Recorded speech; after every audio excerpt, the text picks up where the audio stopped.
बिस्मिल्लाहिर्रहमानिर्रहीम। नाज़रीन, बेदार सरमदी आपके और आपके अहले खाना के लिए दुआओं के साथ हाजिर है। बहुत बड़ी तब्दीलियाँ रूनुमा हुईं और ऐसे वक्त में हुईं जब मुस्लिम लीग नून की अहम तरीन क़यादत, या आप कह लीजिए कि टॉप लेवल क़यादत बैरून मुल्क है। शहबाज शरीफ साहब UNO में अपने खिताब के हवाले से अमेरिका में हैं और मियाँ साहब तो वैसे ही लंदन में बैठे हैं।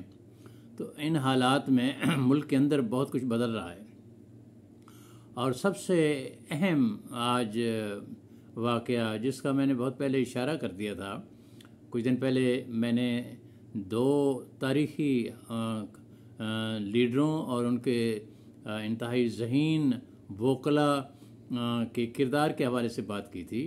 पहला ये था कि भुट्टो साहब का जब केस चल रहा था नवाब अहमद ख़ान, मोहम्मद अहमद ख़ान के कत्ल के हवाले से, कत्ल में मुआमनत के हवाले से, तो याह्या बख्तियार साहब उनके वकील थे और उस वक्त उनकी वकालत के हवाले से बहुत बातें हुई। हालांकि बहुत वो सीनियर और ज़हीन वकील थे। और इसी तरह अब इमरान ख़ान के हवाले से तौहीन अदालत का जब केस चल रहा था तो हामिद ख़ान साहब उनके वकील थे। ऐसा लगता है कि ये मामला जो है वो इमरान ख़ान ने ख़ुद ही हल करना था। इमरान ख़ान ने गुज़श्ता एक तकरीर में यही कह दिया था कि मैं जनाब chief justice Islamabad high court के हर फैसले को कबूल करूँगा। उसी वक्त अंदाज़ा हो गया था कि इमरान ख़ान इस मामले में अब मुकम्मल सरेंडर करेंगे और वो अदालत से माफ़ी मांग लेंगे।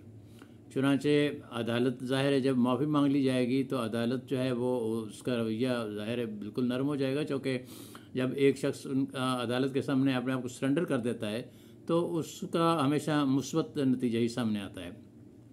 और आज तो इमरान ख़ान साहब ने यह तक कह दिया कि जिन मोहतरमा डिस्ट्रिक्ट एंड सेशन जज साहिबा के हवाले से सारी गुफ्तगू हुई थी और ये बात चली थी, वो उनसे बराह रास्त भी माफ़ी मांगने के लिए तैयार हैं। और मैंने यही कहा था कि इसमें कोई यानी ये कोई अना का मसला नहीं है और ना ही इससे किसी का कद कम होगा।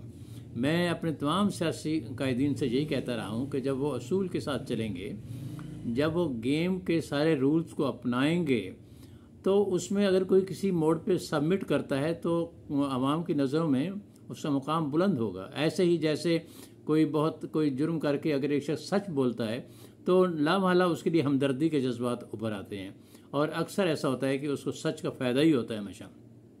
तो इमरान ख़ान साहब ने आज वही किया। उन्होंने अदालत के सामने, यानी इससे पहले कोई बहस होती या उनके ख़िलाफ़ आज यानी चार्जशीट होनी थी, सारी इस्टेब्लिश होनी थी और अदालत ने फ़ैसले के लिए आज की तारीख दे रखी थी। लेकिन इमरान ख़ान साहब उससे पहले ही उन्होंने अपने आप को सरेंडर किया, उन्होंने माफ़ी मांगी और खुले दिल के साथ मांगी। और फिर अब आगे जो है वो अदालती जो इस हवाले से जो आगे कार्रवाई होगी उसके लिए अदालत, फाजिल अदालत ने आगे एक तारीख दे दी है। तो मैं समझता हूँ ये मामला बहुत हद तक साल होने की तरफ जा रहा है और अच्छी बात है। यानी तहरीक इंसाफ की क़यादत तो वैसे भी अदालतों के हवाले से हमेशा ये रही है कि हम इंसाफ के लिए खड़े हुए हैं, हम इंसाफ की तहरीक चला रहे हैं। तो अगर इमरान ख़ान साहब अगर ऐसा न करते तो फिर हैरत होती। और आज तो उन्होंने खुलकर कहा कि मैं अदालतों के ख़िलाफ़ और फाजिल जजों के ख़िलाफ़ लड़ाई का तस्वुर भी नहीं कर सकता। अच्छी बात है। हामिद ख़ान साहब ने अगरचे वकालत बहुत अच्छी की थी, लेकिन अगर उसी नहज पे केस आगे जाता तो मुमकिन है कुछ और रिज़ल्ट निकलता है। और मैंने तो पार्टी तहरीक इंसाफ के जो असद साहब हैं उनके हवाले से मैंने पहले ही कह दिया था कि वो कह रहे थे कि इमरान ख़ान के लिए कोई अना का मसला नहीं है, वो अदालत से माफ़ी मांगने के लिए तैयार हैं। लेकिन अभी वोकला उनको कह रहे हैं कि अभी हम इस केस को यानी मेरिट पे लड़ने की कोशिश करेंगे। बहरहाल जी अच्छा हुआ। और वो जो कहते हैं कि बात अब इस मामले से भी अब आगे जा रही है, अब बात चल निकली है तो अब जाने कहाँ तक पहुँचे। यानी वज़ीर दाखिला साहब जो यहाँ एक चौमुखी लड़ाई लड़ रहे हैं और उनके बहुत सारे दोस्तों वाशिंगटन में हैं और बड़े माशाल्लाह नए और अच्छे और इंतहाई खूबसूरत माहौल को एंजॉय कर रहे हैं।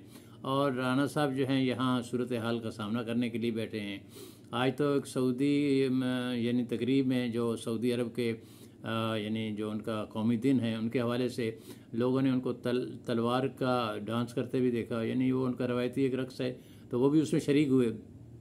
उससे पहले वो बहुत ज़्यादा सख्त जुमले बोल चुके हैं तहरीक इंसाफ के हवाले से, और जवाबन उनको भी सुनने पड़े हैं। तो इंतहाई माहौल गर्म हो रहा है, और और इसमें एक उम्मीद की किरण जो है वो सदर आरिफ अलवी का ये बयान है, बयान ही नहीं, वो कोशिश कर रहे हैं कि किसी तरह से कोई दरमियान का रास्ता निकल आए और वो महाज़ाराई ना हो और मासूम लोगों की जान ख़तरे में न पड़े, और हुकूमत को भी, वफाकी हुकूमत को भी टेंशन ना हो। अगरचे दोनों तरफ, यानी दोनों तरफ तो ज़्यादातर बल्कि वफाकी हुकूमत की तरफ से एक कोशिश हो रही है महाज़ाराई की। मैं समझता हूँ कि उसके जवाब में महाज़ाराई हो रही है। अब अफसरान जैसे सिंध और वफाक में जब इमरान खान की हुकूमत थी तो उसमें सिंध के IG के हवाले से एक अर्सा तनाव जारी रहा। अब यहाँ पे CCOPU लाहौर जो हैं उनके हवाले से एक तनाव शुरू हो गया है, और दूसरे कुछ अफसरान जैसे चीफ सेक्रेटरी साहब ने यहाँ कहा कि ज़ाहिर है उन पर कोई दबाव होगा कि मैं यहाँ काम नहीं करना चाहता, वो छुट्टी पे चले गए हैं।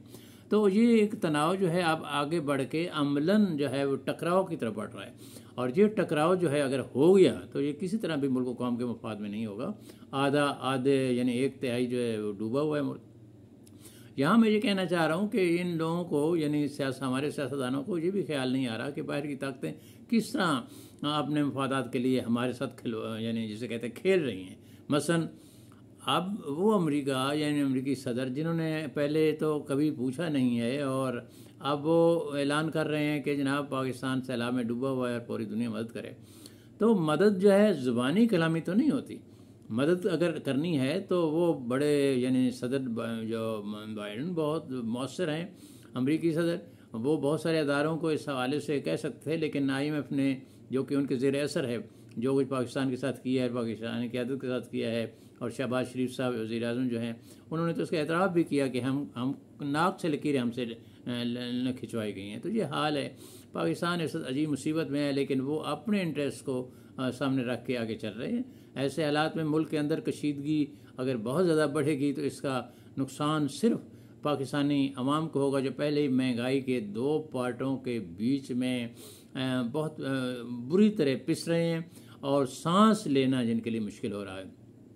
तो मैं समझता हूँ कि आज की मूव इमरान खान साहब की बहुत अच्छी थी, और यही जज्बा होना चाहिए, और इसी जज्बे से दूसरों को भी सबक सीखना चाहिए। महाज़राई की जो होती है आदत, ये कभी फ़ायदा नहीं पहुंचाती। मैं समझता हूँ दूसरी सियासी जमातों को भी जो इस PDM की सूरत में मौजूद, उन्हें भी महाज़राई की, ओवरऑल महाज़राई की कैफियत से बाहर आना चाहिए, और जो एक साफ़ सुथरा इलेक्शन हो ताकि कोई निज़ाम चले। पार्लियामेंट आधी खाली पड़ी है, कोई निज़ाम चलना चाहिए, निज़ाम बनना चाहिए। सदर आरिफ अलवी साहब की बात इस सिलसिले में बहुत अहम है। वो फ़रीक़ैन के किसी फोरम पे इकट्ठा करने के लिए लगे हुए हैं। अब देखना ये है कि वो फोरम कौन सा होता है। शुक्रिया।